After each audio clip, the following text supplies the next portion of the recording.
Cancer രോഗികൾക്ക് ചികിത്സാ സഹായം വിതരണം ചെയ്ത് ജോയ് ആലുക്കാസ് ഫൗണ്ടേഷൻ. നിർധന കുടുംബങ്ങളിലെ ക്യാൻസർ രോഗികൾക്ക് അവശ്യ മരുന്നുകൾ ലഭ്യമാക്കുന്നതാണ് ചികിത്സാ സഹായ പദ്ധതി. സംസ്ഥാനത്തുടനീളമുള്ള 1500 രോഗികളിലേക്കാണ് പദ്ധതിയിലൂടെ സഹായം എത്തിക്കുന്നത്. തൃശൂർ ജില്ലയിലെ 150 രോഗികൾക്കുള്ള മെഡിക്കൽ സഹായ വിതരണം Joy Alukkas group chairman Joy Alukkas foundation director Joy Alukkas എന്നിവർ ചേർന്ന് നിർവഹിച്ചു.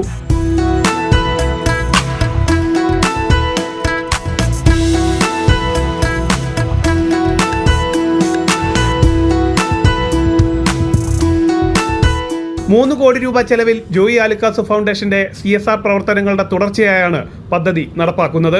പാവപ്പെട്ട രോഗികൾക്ക് ഏറെ ആശ്വാസകരമായ പദ്ധതിയാണ് ജോയ് ആലുക്കാസ് ഫൗണ്ടേഷൻ നടത്തുന്നതെന്നും കുട്ടികളിലെ ക്യാൻസർ ചികിത്സയ്ക്ക് മാത്രമായി തൃശ്ശൂരിൽ അത്യാധുനിക ആശുപത്രി സംവിധാനം ഒരുക്കുമെന്നും ജോയ് ആലുക്കാസ് ഗ്രൂപ്പ് ചെയർമാൻ ജോയ് ആലുക്കാസ് പറഞ്ഞു. ക്യാൻസറിനോടനുബന്ധിച്ചെന്ന് ഞാൻ അന്ന് പറയേണ്ട ഒരു ഹോസ്പിറ്റലിൽ പണിയുക എന്നുള്ളത്. അപ്പോൾ ആ ഹോസ്പിറ്റലിലേക്ക് വേണ്ടിയിട്ടുള്ള സ്ഥലം ഓൾമോസ്റ്റ് കണ്ടിട്ടുണ്ട്.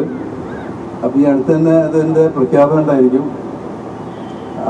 പ്രത്യേകിച്ചും ക്യാൻസറിനോടനുബന്ധിച്ചിട്ടുള്ള ഹോസ്പിറ്റലായിരിക്കും മെയിനായിട്ട്. ഒരു മൾട്ടി ഹോസ്പിറ്റലാണ് ഉദ്ദേശിക്കുന്നത്.